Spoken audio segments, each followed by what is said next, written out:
할렐루야. 주의 은총이 여러분들과 함께 하시기를 바랍니다.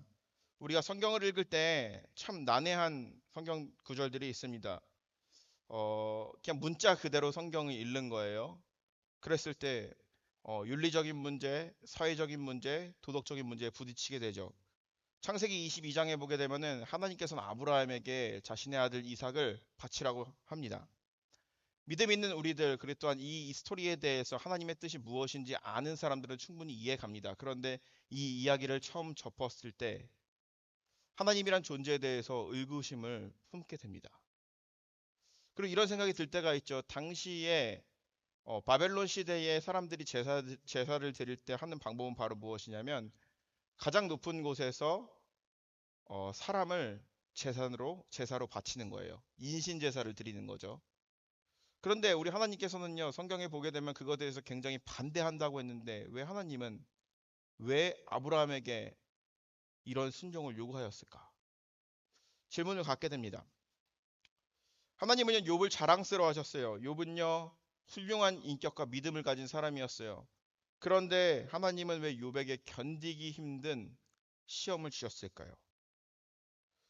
문자 그대로 성경을 읽을 때 우리를 당황스럽게 할 때가 있습니다. 때로는 사람을 죽이기도 하고요. 때로는 우리가 상상할 수 없을 정도로 끔찍한 일이 일어나기도 합니다. 그런데 분명한 것은 우리가 문자 그대로 문자로서의 성경을 읽었을 때 그런 생각이 들 수 있습니다. 하지만 이 스토리에 담긴 뜻을 발견하게 되면 우리는 하나님의 마음을 깨닫게 된다라는 거죠.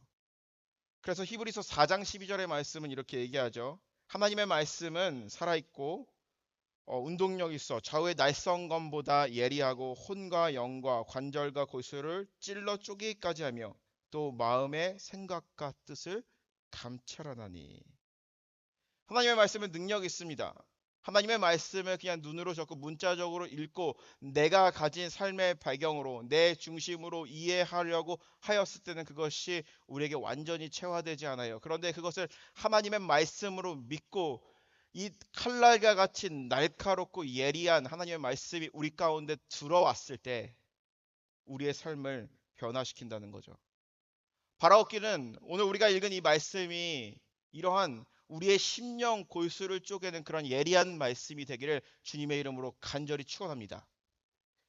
오늘 우리가 읽은 말씀을 보게 되면요, 이 말씀도 복잡한 마음을 가지게 합니다.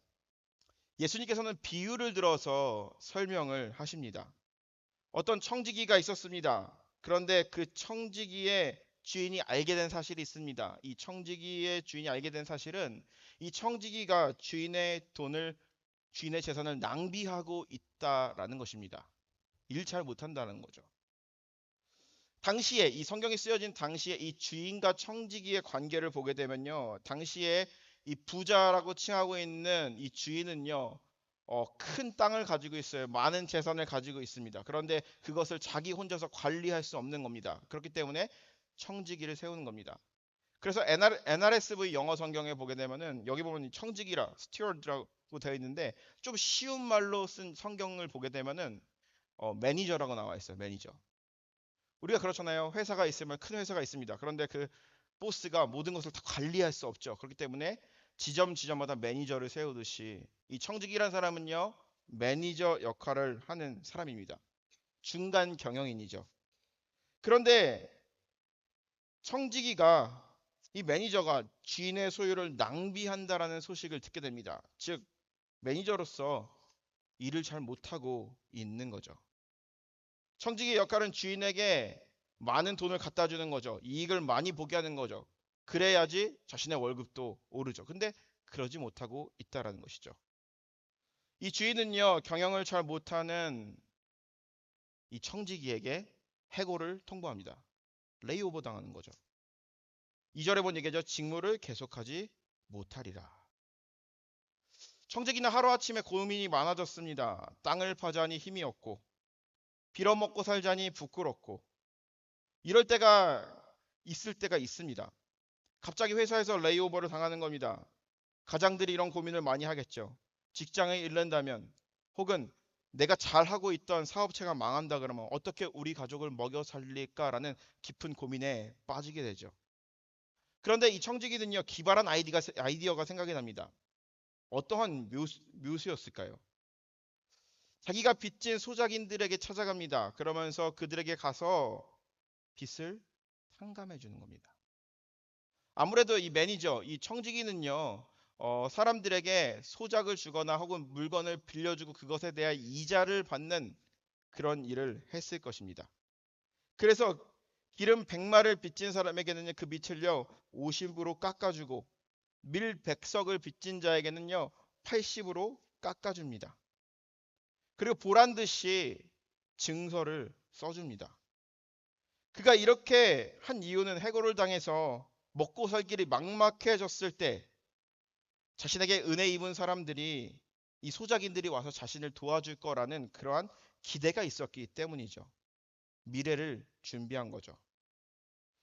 여러분들은 이 청지기를 바라봤을 때 예수님은 우리가 본문을 읽어서 알겠지만 이 청지기에 대해서 칭찬받는다라고 합니다. 주인은 이 청지기를 결론적으로는 칭찬을 합니다. 그런데 여러분들의 생각에는 어떻습니까? 만약에 여러분들이 부자였습니다. 그런데 그 매니저들이요, 횡령을 한 거죠. 그리고 위조한 거죠. 문서를 위조한 거죠.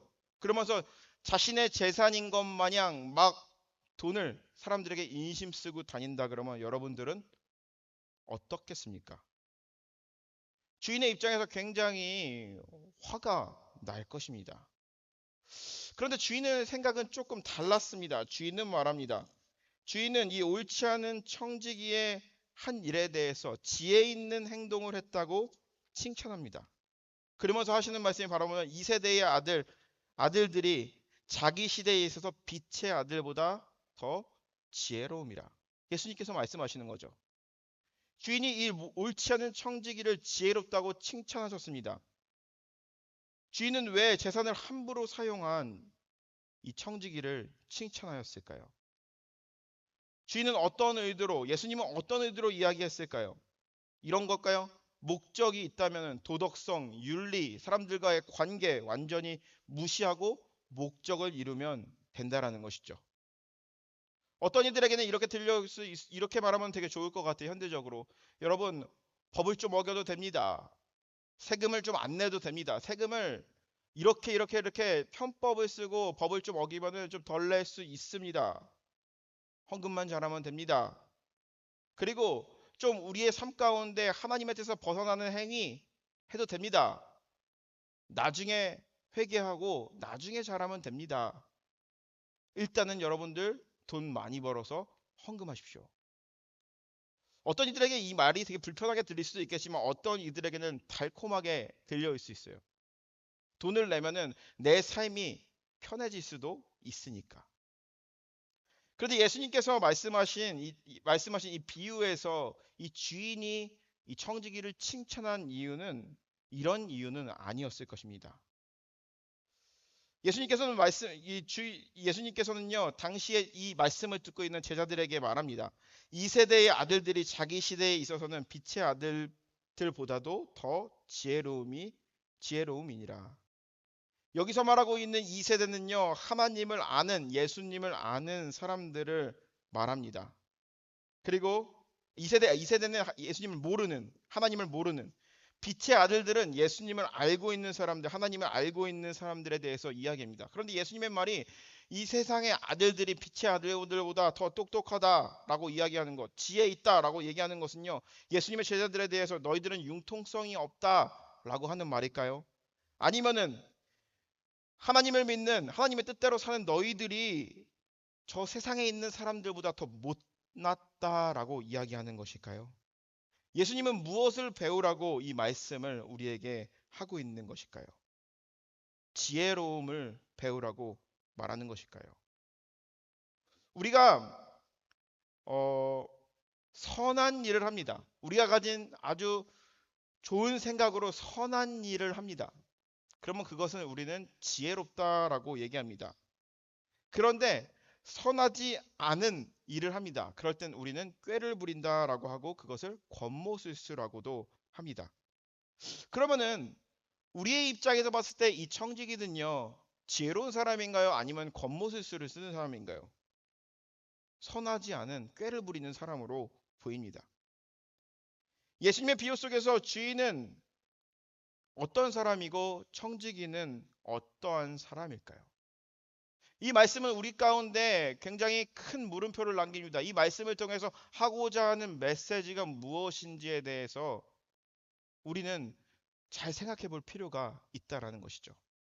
저도 설교를 준비하면서 이 구절을 읽어보면서 계속 여러 번 생각을 했던 것 같아요. 그러면서 계속 걸리는 부분이 있다 그러면은 도덕적인 부분과 그리고 또 이제 어떻게 보면 사람과 사람과에 있어서 의의 문제에 있어서 걸리는 거죠. 그런데 잠깐 쉬었다가 이 말씀을 읽었을 때, 이 말씀을 읽을 때 우리가 가진 윤리적인 기준과 도덕적인 기준의 툴을 가지고 이 말씀을 봤을 때는요, 이 말씀이 우리 가운데 다가오지 않습니다. 그런데 이 말씀이 우리에게 다가오는 것은 바로 무엇이냐면 하나님 나라의 방법으로 이것을 통해서 주님이 말하고자 하는 메시지가 무엇인지 집중했을 때 우리는 그 의미를 알 수가 있다라는 것입니다. 그것은 바로 무엇일까요? 왜 예수님은요, 이 악한 청지기를 칭찬했을까요? 지혜롭다라고 하였을까요? 우리가 성경을 읽어보게 되면요, 이 청지기가요, 해고 통보를 주인에게 받는 순간 깨달은 것이 있습니다. 그것은 바로 무엇입니까? 자신의 주인은 자기가 아니라는 사실입니다. 너무나도 당연한 거죠. 당연히 이 사람은 매니저예요. 그런 보스가 아니에요. 그런데 레이오버, 해고를 당하는 순간 그는 아는 것이 아니라 깨달은 거예요. 내가 주인이 아니구나. 내가 가진 이것들이 다 내 것이 아니구나 라고 깨달은 것이죠. 우리도 그럴 때가 있습니다. 교회에 다니고 그래 또한 우리가 신앙을 갖고 있다라고 얘기합니다. 그리고 주님이 나의 삶 가운데 매일의 주인이라고 이야기합니다. 그런데 그것을 알고 있지만 삶 속에서 깨닫지 못하고 살아갈 때도 있는 것처럼, 그런데 어느 순간 우리가 깨닫게 될 때가 있듯이 이 사람은요, 이 청지기는 그것을 깨닫게 된 것입니다. 그것을 깨달았을 때 이 청지기의 지혜로운 행동은 바로 무엇이냐면 지나간 시간을 붙잡으려고 하지 않고 남은 시간을 지혜롭게 사용했다라는 것이죠. 미래를 준비했다라는 것이죠. 이 사실이 예수님께서 이 청지기를 지혜롭다라고 말씀하신 핵심 포인트입니다. 이 말씀을 통해서 예수님께서 전하고자 하는 메시지가 있습니다. 그것은 바로 종말을 의미합니다. 종말은 바로 무엇입니까? End of the world. 세상이 끝나는 것을 얘기합니다. 그런데 기독교에서 말하는 그 종말의 때는요, 심판의 때입니다. 그런데 예수 그리스도께서 다시 오시는 날입니다. 어떤 이들에게는 두렵고 떨린 날일 수도 있고요. 어떤 이들에게는 기쁨의 날, 기다리는 날, 빨리 오셨으면 하는 그런 날인 것이죠. 청지기가 이 해고 통보를 받는 순간 그가 깨달은 것이 있습니다. 뒤를 보지 않고 옆을 보지 않고 뒤를 보면서 주저앉는 것이 아니라 앞을 향해서 나아가야 했다라는 것이죠. 시간이라는 것은 그렇습니다. 어떤 이들에게 있어서 인생은요, 길 수도 있어요. 그런데 어떤 이들에게 인생은 짧을 수도 있습니다. 그것에 대해서 아시는 분은 하나님밖에 없습니다. 그런데 중요한 것은 바로 무엇이냐면 아무리 길더라도 그 인생은 반드시 끝난다라는 사실입니다. 그러면 예수님께서 다시 오실 그 심판날을 얘기하면서 마치 이 청지기에게 해고를 통보하듯이 우리에게도 주님께서 다시 오시는 심판의 때가 있다라는 것이죠. 그러면 우리는 어떠한 마음으로 살아가야 될까요? 과거에 내가 걸어왔던 흔적을 바라보면서 잘했네 하면서 뒤로 돌아가는 게 맞을까요?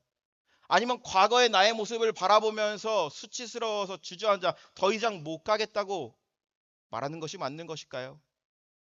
주님께서 원하시는 것은 바로 무엇이냐면 시간이 정해졌다면, 시간이 얼마 없다 그러면은 더욱더 예수님의 제자로서 살아가기 위해서, 예수님께 칭찬받기 위해서 뒤를 바라보지 않고 현재의 삶 속에서 주저앉지 않고 앞으로 나아가야 하는 삶을 살아가야 한다는 것이죠. 사도 바울도 빌립보서 3장 1절에 보면 얘기합니다. 형제자매들이여, 나는 아직 붙잡은 줄로 여기지 아니하고 오직 한 일, 즉 뒤에 있는 것을 잊어버리고 앞에 있는 것을 잡으려고 힘쓰며 표대를 향하여 그리스도 예수 안에서 하나님의 위에서 부르신 상을 위해서 내가 달려가노라. 사도 바울이 이 빌립보서를 썼을 때 나이가 청년이었을까요? 청년이었을까요? 아닙니다. 사도 바울이 빌립보서를 쓰던 그 당시는 언제냐면 로마의 감옥에 갇혀 있을 때예요. 로마의 감옥에서 이제 나이가 엄청 많이 들어가지고 있는 상황, 노년의 때에 이 빌립보서를 썼습니다. 그런데 그가 고백하는 것은 바로 무엇입니까? 앞에 내가 잡은 줄로 여기지 아니하고 오직 한 일, 뒤에 있는 것을 잊어버리고 앞에 있는 것을 잡으려고 달려가노라. 예수님을 만나기 전에 이 사도 바울은요, 얼마나 당시 시대에 있어서 다른 사람들이 해보지 못했던, 그리고 겪어보지 못했던 많은 것들을 겪었습니다. 최고의 선생님 밑에서 공부를 했고요. 로마 시민권을 가진 자였습니다. 그리고 많은 사람들에게 존경받는 랍비였어요. 그런데 예수 그리스도를 만나고 나서 사도 바울이 그 모든 것을 뭐라고 말합니까? 배설물과 같이 여겼다라고 얘기합니다. 똥과 같이 여겼다고. 그러면 예수님을 믿고 나서 사도 바울은 어떤 일을 했나요? 더 위대한 일을 했습니다. 과거에 자신을 따르던 사람들은요, 사도 바울을 핍박하고 죽이려고 그랬습니다. 그런데 그것에 굴하지 않고 예수 그리스도의 복음을 전했습니다. 소아시아 근처에 수많은 그리스도인들에게 복음을 전하고 교회를 개척하고 그 교회를 통하여서 복음이 전달되고 심지어는 죄수가 되어서 감옥에 갇혀서도 복음을 전하는 그러한 사도였습니다. 그런 위대한 일을 했습니다. 기독교의 초석을 다져놨어요. 그런데 사도 바울이 하는 말은 바로 무엇입니까? 내가 뒤의 것을 생각지 아니하고 잊어버리고 앞을 향하여 달려가노라. 사도 바울은 이 당시에 자기에게 주어진 시간을 알고 있었을까요? 아니었죠. 언제 죽을지, 언제 나갈지, 내가 더 오래 살지 아니면 내일이면 죽을지 모르는 상황이었죠. 그런데 그의 삶 가운데, 그의 인생의 그의 신앙 가운데 가장 지혜로운 방법은 바로 무엇이냐? 예수 그리스도를 따르는 것이죠.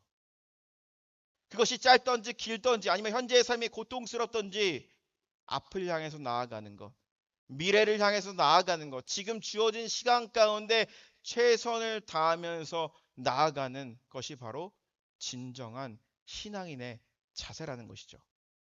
그것이 예수님께서 말씀하신 지혜라는 것입니다. 바라옵기는 사랑하는 모든 성도님들의 삶 가운데 믿음 생활에 있어서 우리가 뒤에 있는 것들, 때로는 영광스러운 것들도 있었고 은혜 받은 기억도 있을 것입니다. 절망스럽고 수치스럽고 아픈 흔적들도 있을 것입니다. 현재의 삶을 바라봤을 때 과거의 흔적이 나를 아프게 할 때도 있어요. 그런데 그것에 짓눌리지 마시기 바랍니다. 그리스도 안에서 있는 부르심의 상을 위해서 달려가시는 저와 여러분들이 되시기를 주님의 이름으로 간절히 축원합니다. 주님께서 우리에게 허락하신 이 귀중한 시간에 우리가 그 시간을 헛되이 보내지 않고 정말 죽도록 주님을 사랑하면서 죽도록 하나님의 영광을 위해서 살아가시는 저와 여러분 되시기 바랍니다. 또 한 가지 이 청지기가 지혜로운 것이 있습니다. 그것은 바로 무엇이냐면 청지기가 가지고 있는 지혜는요, 돈보다 사람을 택했다는 거죠. 보통 일자리를 잃고 앞날이 막막해지면요, 당장 손에 있는 뭔가를 집으려고 하는 마음이 있습니다. 그리고 뭔가 빼앗기지 않으려고 하는 그러한 마음이 우리 모두에게 있을 것입니다. 여러분도 그럴 때 있지 않나요? 제가 이제 서울에서 이제 미국에 오기 위해서 교회를 사임했습니다. 그런데 교회를 사임하고 나서 제일 먼저 생각했던 것, 제일 먼저 계산했던 것 바로 뭘까요? 퇴직금. 미국이랑 한국이랑은 이 퇴직금의 개념이 조금 다르지만 만약에 퇴직금을 주는데 그 퇴직금이 법에서 정해놓은 그 액수와 조금이라도 다르면은 안 되겠죠. 너무나도 속상하겠죠. 더 달라고는 뭐 못하겠지만 퇴직금 받아야죠. 그렇듯 뭔가 이렇게 자신의 잡을 잃게 되거나 뭐 이게 되면은 그런 것들을 잡게 되는 것이 사람의 마음입니다. 그런데요, 사람들은 보통 이게 돈을 쫓습니다. 그런데 이 청지기는요, 돈을 쫓는 것이 아니라 사람들을 찾아갔습니다. 그리고 그 사람들의 빛을 탕감해 줬어요. 돈보다 사람을 택했죠. 그 당시의 문화에 따르면요, 청지기는요, 주인의 재산을 관리하게 됩니다. 그러면서 이제 주인에게, 다른 사람에게, 소작인들에게 뭔가를 빌려줍니다. 그런데 주인에게는 어느 정도의 이자를 받아서 어느 정도를 줘야 된다 그러면은 그 나머지 것들은 자신의 재량으로 계산할 수 있었던 것이죠. 쉽게 말하면은 예수님 시대의 텍스 콜렉터, 세리와 같은 사람들이죠. 로마 제국에서 원하는 세금은 이만큼입니다. 그런데 사람들에게 똑같이 로마 제국이 원하는 만큼을 걷어가지고 로마 제국에 바치는 것이 아니라 더 많은 세금을 내게 합니다. 그러면서 로마 제국이 요구하는 거 갖다 주고 나머지는 자기가 다 갖고. 그것이 바로 세리들이 하는 일이었죠. 청지기도 마찬가지였습니다. 자신의 마음대로 이자를 조절할 수가 있었습니다. 그리고 고리대금업을 충분히 할 수도 있었겠죠. 그런데 우리가 오늘 본문에서 보게 되면요, 이 청지기는요, 주인의 재산을 낭비했다라고 얘기합니다. 그 말은 바로 무엇입니까? 앞에서 말한 사람들처럼 과도한 고리대금을 거두어 두지 않았다라는 것이죠. 최소한의 양심을 가지고 지켰던 사람인 거죠. 그리고 또 마지막 순간에 그가 선택한 것은 바로 무엇입니까? 한 사람 한 사람을 만나 그들의 빛을 덜어줬다라는 것이죠. 돈보다는 사람을 선택했던 것입니다. 세상은 돈이 있어야지 사람을 얻는다고 합니다. 친구를 사귀려 그러면, 친구가 많으려면 돈이 있어야 된다라고 얘기합니다. 그리고 자기 밑에 자기 친구들이 많아지면은 나는 사람들에게 영향력 있는 사람이야 라고 하면서 착각하는 것이 있습니다. 그것은 바로 나는 신과 같은 존재야 라고 여기는 것이죠. 그러나 청지기의 기준은 반대였습니다. 돈을 잃는 대신 사람을 얻었습니다. 가치와 기준이 바뀌었던 것이죠. 더 중요한 것은 바로 무엇이냐면 이것은 그에게 있어서 수단에 불과했던 것이죠. 10절에서 11절 말씀 보면은 예수님이 주인이 그를 칭찬할 때 이렇게 얘기합니다. 지극히 작은 것에 충성된 자는 큰 것에도 충성되고 지극히 작은 것에 불의한 자는 큰 것에도 불의하느니라. 너희가 만일 불의한 재물에도 충성하지 아니하면 누가 참된 것으로 너희에게 맡기겠느냐. 여기서 말하고 있는 작은 것은 어떤 것입니까? 우리의 일상에 맡겨진 재물이라든지 시간이라든지 작은 책임들을 의미하는 것입니다. 그런데 예수님께서 말씀하신 이 주인이 말하고 있는 큰 것은 바로 무엇입니까? 영원한 생명, 영원 구원, 하나님 나라의 사명을 의미하는 것입니다. 작은 것이 돼버린 것이죠. 그에게 있어서 이 청지기에서 중요한 것은요, 과거에 돈이었을지 모르겠습니다. 그런데 이것의 주인이 내가 아니다라고 생각했을 때 돈은 수단일 뿐, 전부가 아니라는 그 사실을 깨닫게 된 것이죠. 사람과의 관계를 만나게 된 것이죠. 그보다도 감동적인 것은 바로 무엇이냐면은 작은 사람들에게 갔다라는 것이죠. 큰 사람에게 갔으면은 큰 빚을 탕감해주고 그 사람에게 확실하게 얘기할 수 있겠죠. 청탁하는 거죠. 만약에 내가 여기서 잘려가지고 실업자가 되면은 당신 밑에서 일할 수 있게 해주세요.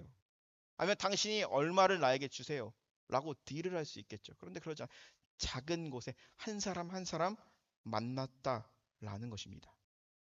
왜냐? 그의 가치와 기준이 달라졌기 때문이죠. 과거엔 돈이었을지 모르겠습니다.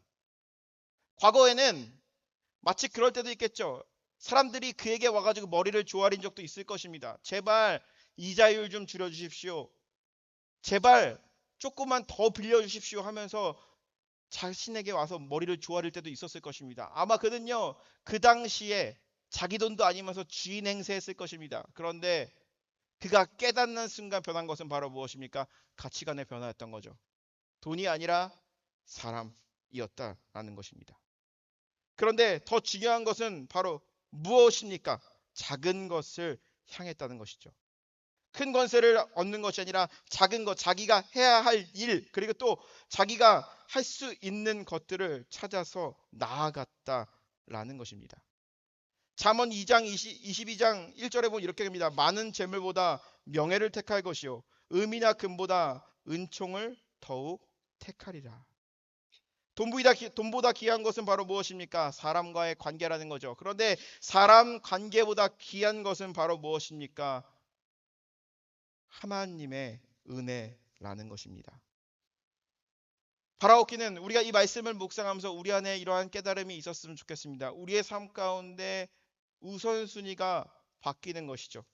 과거에는 돈이 먼저였고, 그리고 또 돈이 생기면은 사람을 얻는 것, 사람을 얻고 나서는 내가 내 삶의 온전한 주인이다라고 생각할 수 있는 그런 착각에 빠지는 데서 이제 벗어나서 나의 삶 가운데 주인은 하나님이며, 그럴 동안 하나님께서 맡겨주신 사람들의 아픔과 슬픔과 어려움을 덜어주는 삶을 살아가며, 세 번째로는 돈을 추구하는 삶을 살아가야 한다라는 것이죠.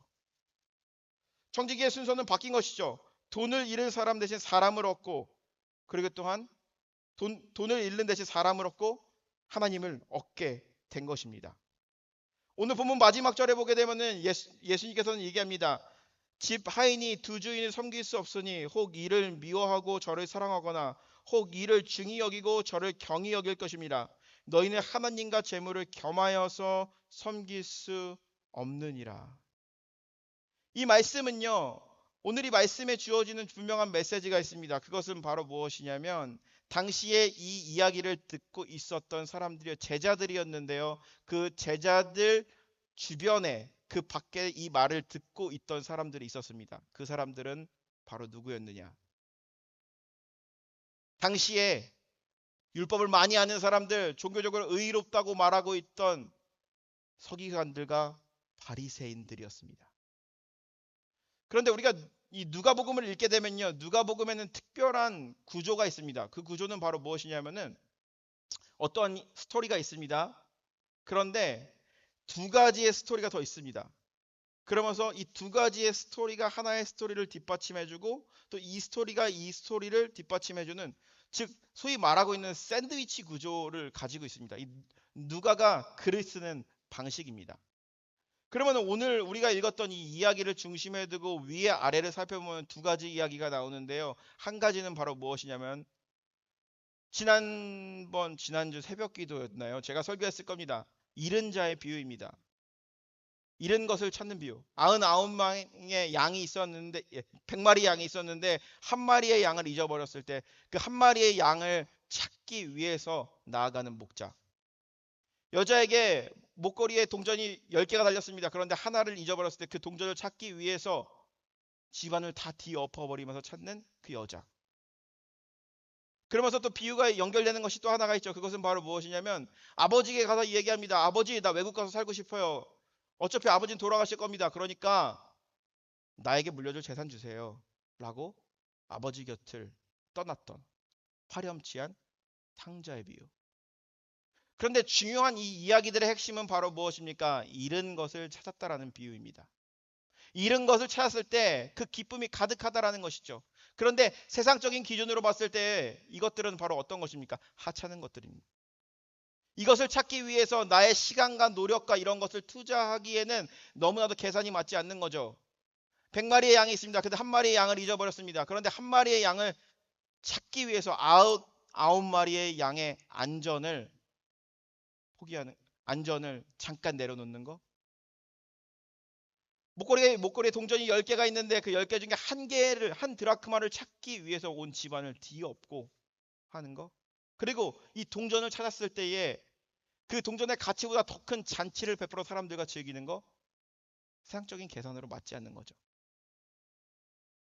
아버지에게 정말 나쁜 말을 하고 아버지의 재산을 가지고 탕진해버린 그 아들이 돌아왔을 때 아버지는 어떻게 반응했나요? 그 아들에게 입을 맞추고, 그 아들에게 가장 좋은 옷을 입히고 가락지를 끼우고 그 아들을 위해서 잔치를 차려줬어요. 열심히 일한 큰 아들을 위해서는요, 염소 새끼 한 마리 잡아가지고 못 놀게 하면서 그 아들을 위해서 했다는 거죠. 세상적인 기준으로 봤을 때는요, 이것은요 계산에 맞지 않는 겁니다. 그리고 나서 오늘 읽었던 청지기 비유의 마지막 16절 후반부에 나오는 이야기는 바로 어떤 이야기입니까? 우리가 잘 알고 있는 부자와 나사로의 비유였던 거죠. 그래서 오늘 이야기가 나옵니다. 그리고 오늘 이야기를 듣고 있던 청중들은요, 제자들이었습니다. 그런데 그 이야기를 누구한테까지 전달되기를 원했습니까? 그들은요, 세리와 바리새인들이었습니다. 바리새인들과 서기관들이었습니다. 그들은 율법을 잘 알고 있는 사람들이라고 이야기했습니다. 그리고 사람들에게 이렇게 살아라 저렇게 살아라, 그렇게 하면 율법을 어기는 거다. 하나님의 성전을 위해 성전을 지어야 되니 헌금을 많이 해라, 속이지 말라 하면 사람들에게 자신들이 가지고 있는 율법적인 잣대로 가뜩이나 힘들게 살아가는 사람들, 그 사람들의 삶을 억누르며 자신의 의로움을 내세우는 그러한 존재였던 것이죠. 바리새인들과 서기관들의 관점에서 봤을 때는요, 어떠한 사람입니까? 이 불의 청지기, 예수님께서 말씀하신 이 청지기는 정말 나쁜 놈이에요. 악한 놈이에요. 이 안에 하나님의 뜻이 담겨 있음에도 불구하고 자신들이 가지고 있는 기준, 자신들이 지켜야 하는 것, 그런 것들을 지켜야 되기 때문에 하지 못하는 거죠. 예수님은요, 잃어버린 어린 양 하나를 찾기 위해서 이 땅에 오셨습니다. 그리고 또한 제자들을 향하여서 잃은 자의 비유를 얘기하면서 잊어버린 자들, 소외받는 자, 아무도 가려고 하지 않는 자들, 세상적인 기준으로 봤을 때 가치 없다고 판단되는 것들, 리스크가 더 크다고 생각되는 것들, 그것들을 향하여서 나아가라, 그들을 찾으라 라고 말씀하시는데, 바리새인들과 서기관들에게는 그것이 귀에 들어오지 않는 거죠. 그 이유는 바로 무엇입니까? 그들은 하나님 나라에 살고 있지 않는 자들이었다는 것이죠. 오늘 이 말씀을 우리가 묵상하면서 기억해야 될 것이 있습니다. 계산해야 될 것이 있습니다. 생각해야 될 것이 있습니다. 그것은 우리가 가지고 있는 도덕적인 기준과 윤리적인 기준이 아닙니다. 이것을 통해서 하나님이 주고자 하는 메시지를 우리는 읽어야 한다는 것이죠. 이 악한 청지기를 예수님께서 칭찬하신 이유, 그리고 돈과 하나님을 겸하여 섬길 수 없다라는 분명한 메시지를 주고 있는 것은 바로 가장 중요한 이유, 그것은 바로 무엇입니까? 첫 번째 이야기했던 것처럼 시간이 얼마 남지 않았어. 종말의 때가 얼마 남지 않았다라는 것이죠. 그런데 그 순간에 바리새인과 서기관과 율법을 쫓아가던 그런 사람들은요, 이것 따지고 저것 따지고 하다가 그냥 주저앉게 되는 거죠. 근데 예수님께서 이 말씀을 통해서 주는 것은 바로 무엇입니까? 잃은 양의 비유, 그랬던 청지기의 비유를 통해서 자신에게 주어진 시간 가운데, 자신에게 삶에게 주어진 시간 가운데 최선을 다하라는 것이죠. 언젠가는 부자와 나사로처럼 심판의 때가 오는데, 그때가 왔을 때는 우리가 어떻게 할 수 없으니 우리의 삶 가운데 지금 주어진 인생, 그것이 짧든지 길든지 최선을 다해서 지혜롭게 살아가라라고 하는 메시지를 담고 있는 것입니다. 윤리적인 기준으로 봤을 때는 이해하지 못하지만 하나님의 기준으로 봤을 때는 그것이 복되다라는 것이죠. 돈이라는 것이 세상의 관점에서 봤을 때 최고입니다. 그런데 여기서 봤을 때 이 돈이라는 것은요, 수단에 불과한 겁니다. 나눴을 때 그 기쁨이 더 커지고 그 나눔을 통해서 하나님의 뜻을 바라보게 된다는 것이죠. 설교를 준비하면서 이 말씀을 묵상하면서 몇 주 전에 있었던 이야기를 여러분들과 나누고자 합니다. 이름은 말씀드리지 않겠습니다. 근데 아실 거예요. 전도하고 싶은 분이 한 분 계세요. 저희 동네에. 그래서 여러 번 연락도 드리고 찾아가기도 합니다. 근데 그분이 우리 콘서트에 오기로 했어요. 얼마나 기다렸는지 모르겠어요. 옹기장인 콘서트에. 근데 왜 안 오시지? 안 오시지? 하고 있는데 문자가 오는 거예요. 죄송합니다. 제가 비가 오면은 다리가 아파서 참석을 못할 것 같습니다. 콘서트 정말 좋았죠. 그런데 제 마음 가운데 깊은 슬픔도 있었습니다. 온다고 해놓고서 안 와 하면서 이제 속상해하고 있었는데, 한 번은 이제 그 집에 지나가는데 그 집 앞에 잘 지나가진 않는데 왠지 그 집 앞을 지나가고 싶더라고요. 그래서 이렇게 삥 이제 턴을 하고 오는데 그분이 계시는 거예요. 밭에서 일하고 계시더라고요. 풀 뽑고 계세요. 그래서 가서 이제 말씀을 드렸죠. 권사님 보고 싶었는데 다리는 괜찮으세요? 하면서 이제 안부를 묻고 이제 얘기를 했습니다. 그런데 뭔가 얘기를 더 나누고 싶은 거예요. 그런데 그 권사님이 화제를 돌리시더라고요. 권사님이라 그러는데 화제를 돌리시더라고요. 그러면서 하는 말이 뭐냐면은 2년 전에 내가 여기 무슨 나무지? 무화과나무를 심었는데 사슴이 와서 이 열매를 다 따먹어요. 이거 어떡해요? 혹시 이거를 가리는 뭔가 이렇게 보호하는 열매를 보호하고 나무도 자라게 할 수 있는 것을 살 수 있는 걸 아십니까? 하는 거예요. 사실 저는 그것에 대해 관심이 없는데 괜히 이야기를 더 하고 싶으니까 예, 저 알아요. 제가 이따가 애기 데려다 놓고 저기 홈디포 가서 사올게요. 그러면서 집에 가서 열심히 찾았어요. 열심히 찾아가지고 사가지고 가가지고 한 번도 설치해 본 적이 없는데 설치해 드렸어요. 그러면서 이런저런 얘기를 이제 나누기 시작했습니다. 그러면서 어제 그 대화 가운데 많은 은혜가 있었고요. 그리고 이 말씀을 보면서 드는 생각이 있다는데 그것은 바로 무엇이냐면은 이 불의한 청지기를 다시 한번 생각해 보는 것입니다. 그에게 어떻게 보면은 남아있는 시간은 굉장히 짧았어요. 그는 해고됐습니다. 그리고 그에게 남아있는 시간은 주변을 정리하는 시간, 내가 가져갈 수 있는 것들, 그리고 또 내가 이 일을 그만뒀을 때 다른 일을 찾을 수 있는 그런 시간이었을 것입니다. 그런데 그 주어진 시간에 그는 최선을 다해서 돈에 집중한 것이 아니라 사람에게 집중했다는 것이죠. 그리고 최선을 다하여서 이렇게 살아갈 때 결국에는 하나님을 바라보는 것이죠. 우리에게 시간은 짧습니다. 그리고 순간순간 우리에게 다가오는 기회들이 있습니다. 찬스가 있을 것입니다. 그런데 그 찬스를 놓치지 마시기 바랍니다. 그리고 우리에게 주어진 그 청지기의 삶이 과연 무엇인지 한번 기억해서 봤으면 좋겠습니다. 그것은 바로 무엇입니까? 오늘 본문에서 이야기하듯이 돈이 중심이 아닌 것처럼 어떤 물질이 중심이 아닌 것처럼 사람이 중심, 하나님이 중심인 것처럼 우리의 삶도 세상은 돈이 많으면은 최고라고 말하고 돈이 많으면 모든 것을 다 가질 수 있고 얻을 수 있다라고 얘기하지만 우리는 하나님을 우선시 두며 하나님을 섬기며 나아가는 그러한 주님의 백성들이 다 되기를 주님의 이름으로 간절히 축원합니다.